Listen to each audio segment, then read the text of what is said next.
chose est une ombre qui explique la pensée céleste des Écritures. Parce que nous n'avons pas besoin de savoir que Moïse était en train de paître les troupeaux de son beau-père. En quoi paître les troupeaux de son beau-père devient la parole de Dieu? En quoi? En ceci maintenant. C'est ça le ministère. C'est-à-dire que Dieu nous enseigne que les troupeaux de son beau-père là représentaient un peuple. Représentaient toute une nation. Est-ce que vous comprenez? Et nous comprenons que Moïse, qui était en train de paître les troupeaux de son beau-père, avait une verge dans sa main. Il avait le bâton dans sa main. Donc nous comprenons que les bâtons, c'est avec ces bâtons que Moïse conduisait ou paissait le troupeau de son beau-père.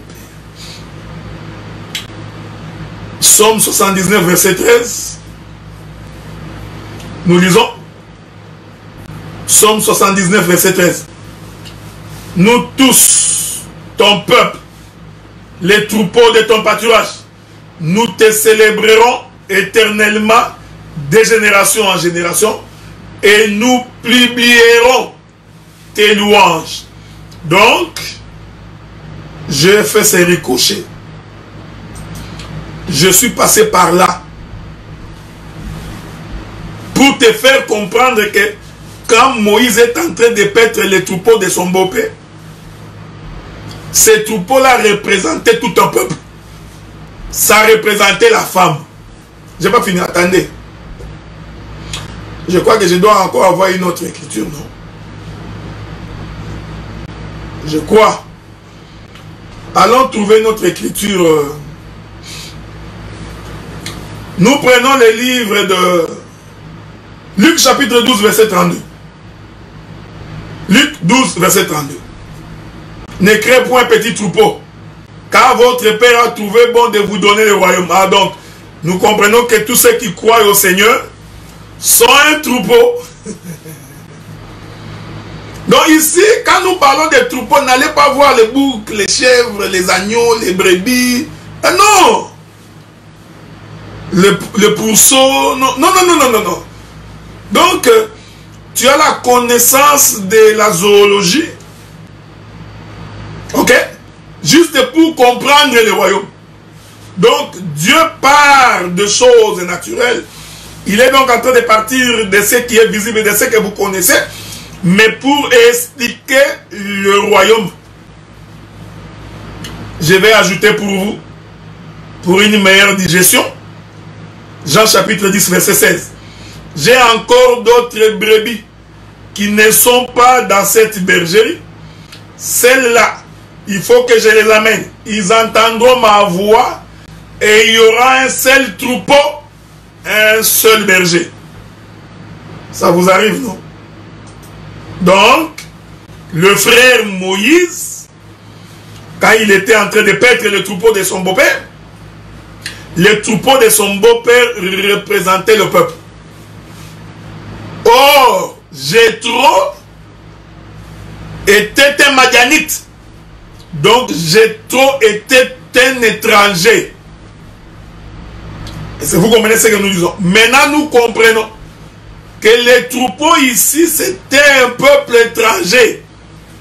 Mais ce peuple était conduit par Moïse. Et ce Moïse avait la verge dans sa main. Il avait les bâtons entre sa main. Et vous comprenez ce que nous disons. Donc, et c'est avec les bâtons qu'on dirige les troupeaux. Il n'y a pas de berger qui pourrait diriger un troupeau s'il n'a pas les bâtons. C'est pourquoi nous avons des églises. Vous trouvez un berger mais sans bâton. Mais il dit qu'il dirige. C'est pourquoi vous allez voir, dès qu'il rassemble le peuple, 6 mois après, tout le monde est dispersé. Tu vas voir même des gens qui priaient le Seigneur, ils deviennent pires que les païens. Quelqu'un qui croyait au Seigneur aujourd'hui, très étonnamment, il est rentré en train de suivre la musique de Fali, en train d'écouter la musique de de Kofi, il écoute Maurice Kanté, c'est Maurice Kanté, il écoute je ne sais pas quoi, Bob Marley, Alpha Blondy, mais l'homme était dans une église où il y avait un berger. Donc nous comprenons que les bergers n'avaient pas de bâton. Nous comprenons que les bergers n'avaient pas le pouvoir de conduire. Parce que le bâton, c'est tout un pouvoir, frère. Est-ce que vous comprenez? Je ne peux pas terminer le bâton. J'ai beaucoup de choses à dire. Donc, celui qui conduit un peuple doit impérativement avoir un bâton. Que j'appelle moi la verge, parce que c'est le bâton qui conduit le peuple.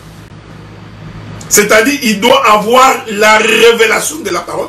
Il doit avoir la parole parce que le peuple est conduit par la parole. Laissez-moi vous donner d'autres écritures. Prenons pour votre information. Je voudrais prendre une écriture.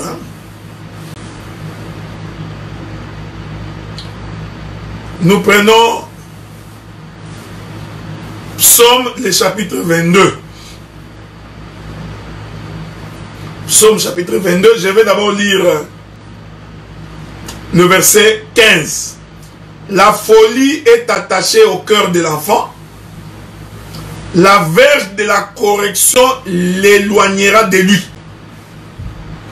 Donc, quand on a la verge, la folie qui est attachée au cœur de l'enfant va s'éloigner. Pourquoi? Parce que la verge va corriger l'enfant. Ici, la correction se comprend comme donner la direction, la manière de vivre, la manière de se comporter, la manière d'être. C'est par la verge. Or, si nous sommes ce que nous sommes aujourd'hui, si nous sommes transformés, c'est la parole. Est-ce que vous comprenez? Donc, la parole enlève en nous la folie.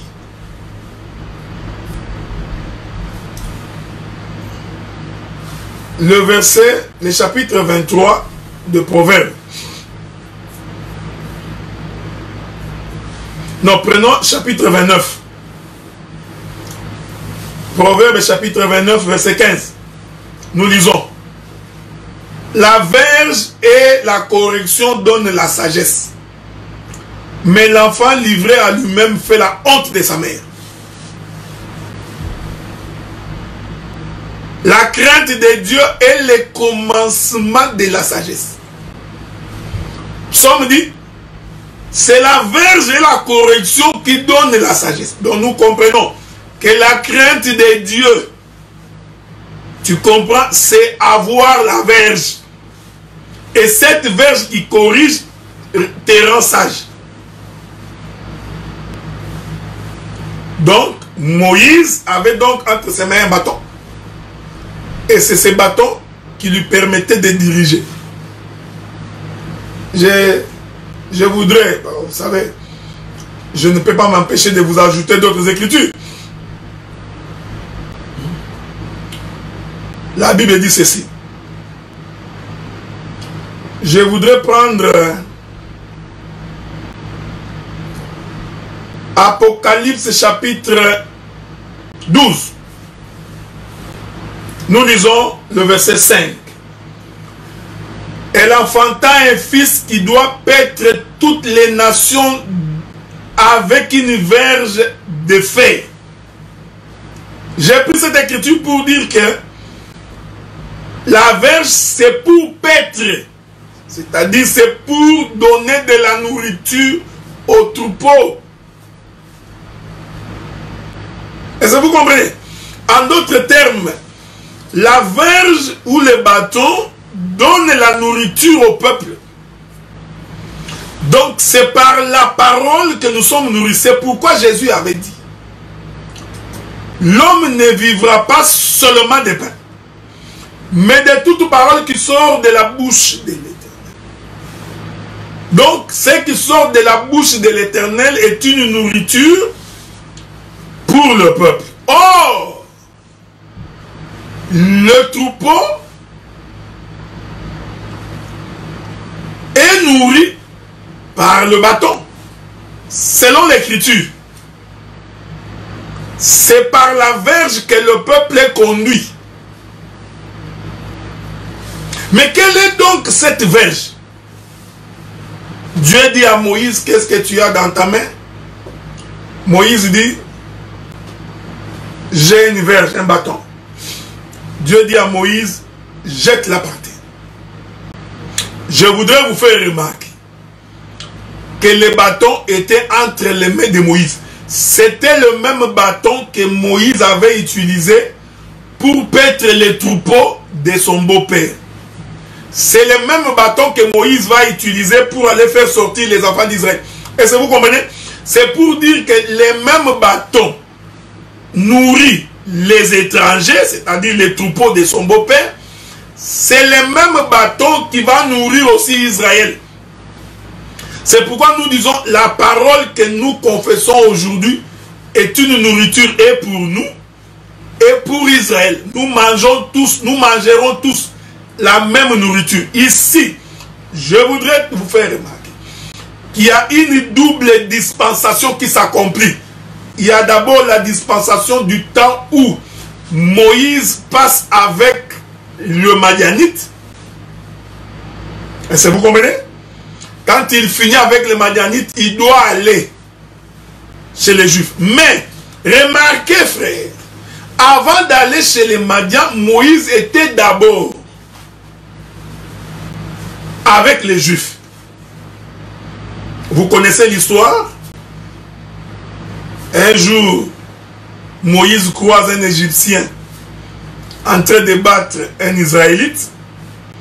Moïse récupère l'Égyptien et le tue pour sauver son frère. Je ne voudrais pas essayer d'exhorter. Un frère doit impérativement défendre son frère. Quand tu vois quelqu'un qui t'insulte, qui te critique, qui passe son temps à ne parler le mal te concernant, ce n'est pas ton frère. Est-ce que vous comprenez ce que nous disons? Quand tu vois quelqu'un qui te critique, qui ne parle que le mal te concerne, il passe son temps à ne te calomnier. Comprends que ce n'est pas ton frère. J'ai toujours dit au bien-aimé, il ne faut jamais être naïf dans la vie. Quand le Seigneur te révèle l'état d'âme de quelqu'un, c'est pour que dans l'avenir que tu prennes des dispositions. Je ne te demande pas de les haïr, mais je te demande de te comporter conséquemment.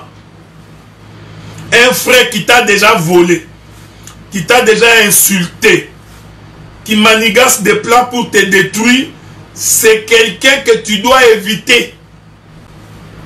Ok? Ne l'approche pas tout autour de ta table. Il va t'empoisonner. Mais je ne te demande pas de les haïr. Parce que si tu as de la haine, tu n'es pas de Dieu. Mais je te demande d'être prudent. Comme le serpent, souple comme la colombe. Voilà pourquoi dans l'exhortation, quand Dieu te révèle quelqu'un, parce que vous savez, Dieu est bon. Il est le maître des temps et des circonstances. Tu peux manger, vivre avec quelqu'un pendant des années, mais tu ne le connais pas. Dieu va créer un événement pour que tu connaisses la personne. Afin que tu sois sage. Instruis-toi et deviens sage. Ok? C'est très important. Il tue l'Égyptien, il laisse son frère. Le lendemain, il vient trouver des Israélites en train de se battre. Moïse sépare les frères. Quand deux frères se battent, il faudrait que l'autre frère vienne les séparer. Il ne vient pas pour crucifier l'autre et condamner. Non, il les sépare. Il dit, vous n'avez pas le droit de vous battre parce que vous êtes frères. Donc Moïse nous a fait comprendre que les frères ne se battent point. Est-ce que vous comprenez, frère? Même si tu n'es pas d'avis avec moi sur certaines choses.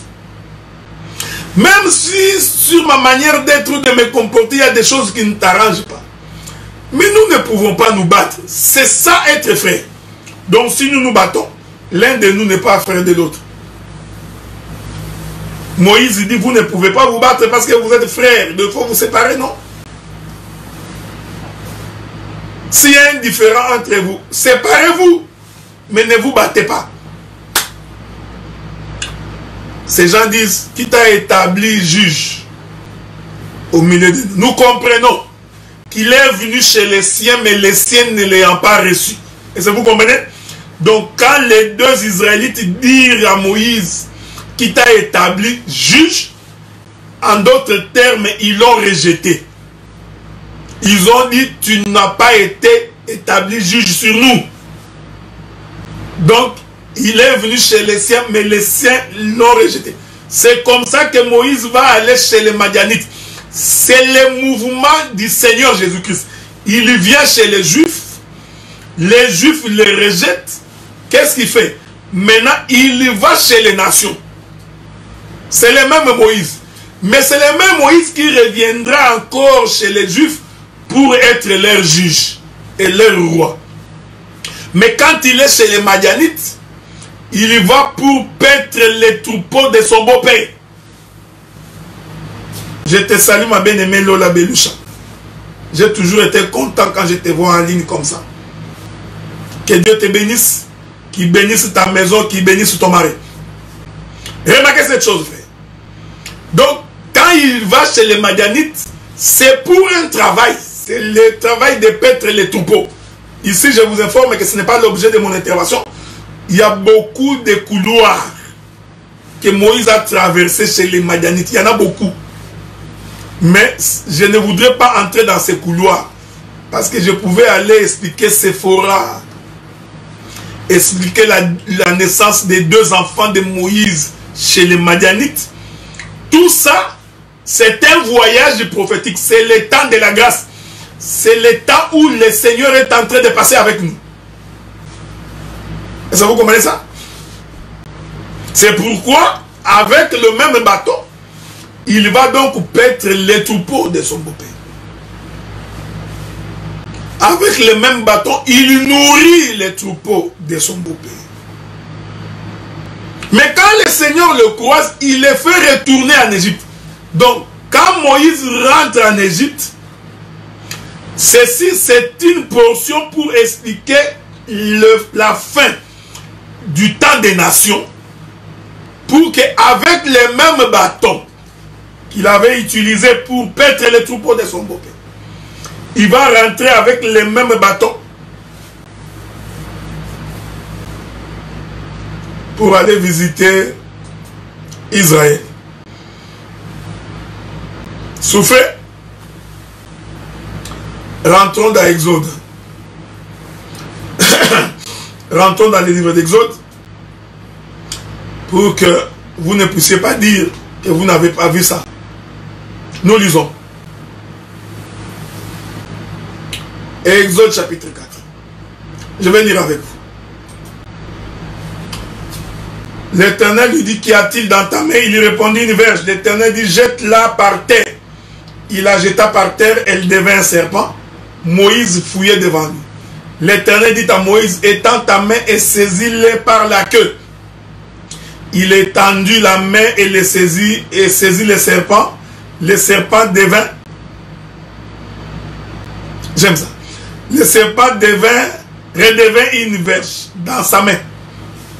C'est là, dit l'Éternel, ce que tu feras afin qu'il croie que l'Éternel, le Dieu de tes pères, t'est apparu. Le Dieu d'Abraham, d'Isaac et de Jacob. Qu'est-ce que tu feras pour qu'il croie? Tu vas laisser la verge tomber par terre, devenir un serpent.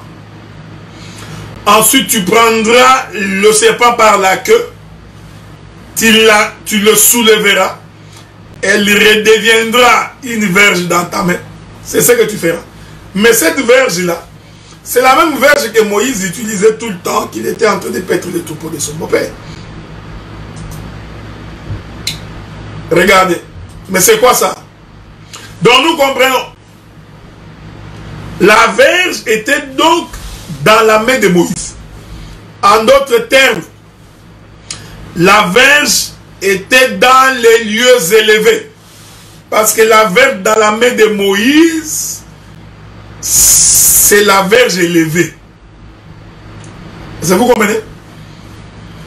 C'est la verge retenue par la main. Ici, je voudrais que vous me suivez beaucoup, frère, parce que je vais virguler. Hein? Nous allons voler bientôt. La verge est retenue par la main. Je vous ai fait lire l'écriture dans Psaume. Nous sommes les troupeaux de son pâturage conduits par sa main. C'est important que vous compreniez ça.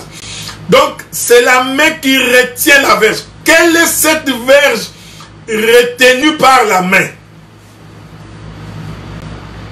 La verge retenue par la main, c'est la pluie. Bon. Vous savez,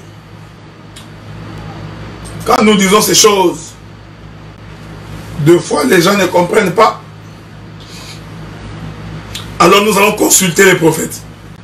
Ok? Laissez-nous consulter les prophètes. Parce que les prophètes, ils sont très intelligents. Je voudrais prendre les livres de Job. Je voudrais prendre les livres de Job. Prenons d'abord les livres de Job. Nous allons prendre Job chapitre 38. J'ai lu le verset 28. La pluie a-t-elle un père qui fait naître les gouttes de la rosée? Donc Dieu pose la question à Moïse, à Job, il dit, la pluie a-t-il un père? Et qui fait tomber les gouttes de la rosée sur la terre? Suivez, suivez. Suivez. Suivez-moi attentivement. Donc, le bâton ou la verge était entre les mains de Moïse. Quand Dieu dit à Moïse, jette-la par terre, cette verge, Moïse a donc dû ouvrir sa main, ok, pour que la verge qui était retenue dans sa main puisse quitter sa main et tomber par terre. Donc, la verge était retenue par la main. Et pour que cette verge tombe, elle ne doit partir que de haut vers le bas. Ici, vous allez comprendre que la main de Moïse, c'est les cieux. La main de Moïse, c'est le nord. J'aime ça.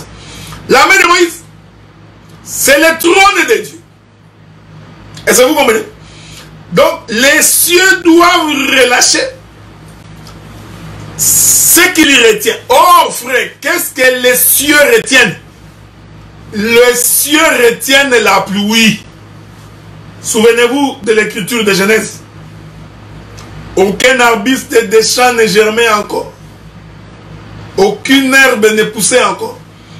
Parce que l'Éternel n'avait pas fait pleuvoir.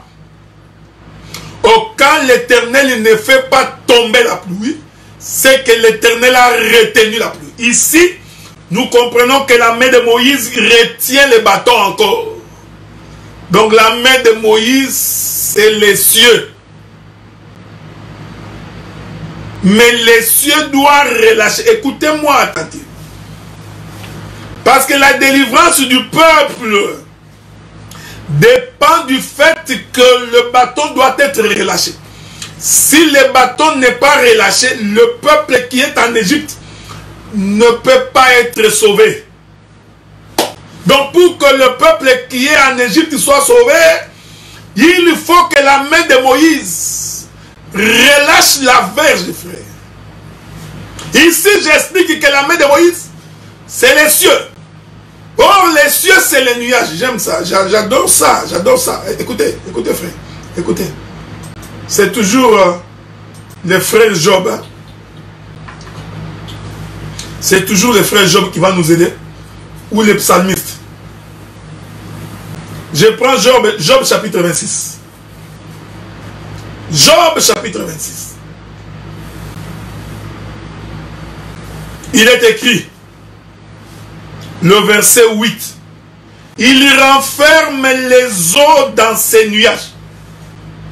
Et les nuages n'éclatent pas sous leur poids. Et vous voyez? Donc, les eaux sont retenues dans les nuages. Écoutez bien, frère. Oh, les nuages ici, c'est la main de Moïse. L'évangile, frère, vous savez, quand Dieu te fait grâce de comprendre l'évangile. Oh, pour que les bâtons tombent, Moïse doit ouvrir sa main. C'est comme ça que je célèbre le mariage avec le frère David. Je m'en vais donc embrasser le frère David pour faire asseoir ma pensée. Le frère David dit ceci. Je suis dans Psaume chapitre 78. Les Belges disent 78. Nous lisons. Il commande au nuage d'en haut et il ouvrit les portes des cieux. Voilà. Donc nous comprenons que l'Éternel, Dieu, pour faire tomber la pluie, il doit commander au nuage d'en haut. En faisant quoi? En ouvrant les portes des cieux. Donc la main de Moïse qui s'ouvre pour faire tomber les bâtons, cette main de Moïse, c'est le ciel. Mais les cieux a des portes. J'aime les Écritures. Ce n'est pas moi, frère. Ce n'est pas moi. C'est le frère David, le véritable chantre de l'Éternel. C'est pourquoi nous avons toujours été contre les bimistes. J'ai toujours été contre les bimistes parce que les bimistes, ils prennent les psaumes, ils répètent les psaumes, ils pensent qu'en répétant les psaumes, il faut des prières. L'Éternel est mon berger, je ne manquerai de rien. Tout le monde répète, l'Éternel est mon berger, je ne manquerai de rien. Non! Quand tu es bimiste et que tu répètes les versets de la Bible comme ça, c'est que tu n'as pas compris. Le psalmiste dit, il ouvrit les portes des cieux. Donc, nous comprenons que les cieux ont des portes. Et je t'informe en passant que les cieux ont 5 portes. Donc, Dieu a ouvert les 5 portes des cieux pour que la pluie puisse tomber. Donc, les bâtons de Moïse qui étaient dans sa main, quand ces bâtons tombent, en réalité, Moïse avait ouvert les portes des cieux. Et j'ai dit que c'est 5 portes. Ne vous en faites pas, frère. Quand je dis des choses comme ça, j'ai des Écritures. Quand je parle comme ça, t'en fais pas. J'ai mes appuis. Je ne peux pas marcher sans béquilles. Donc chaque fois que je marche, j'ai mes pieds. J'ai mes béquilles. C'est pourquoi Job dit, j'ai été les pieds des boiteux. Voyez-vous, nous qui étions des boiteux, incapables de marcher, nous nous servons de Jésus comme béquille, comme notre pied pour marcher. Ne vous en faites pas, frère, j'ai mes pieds.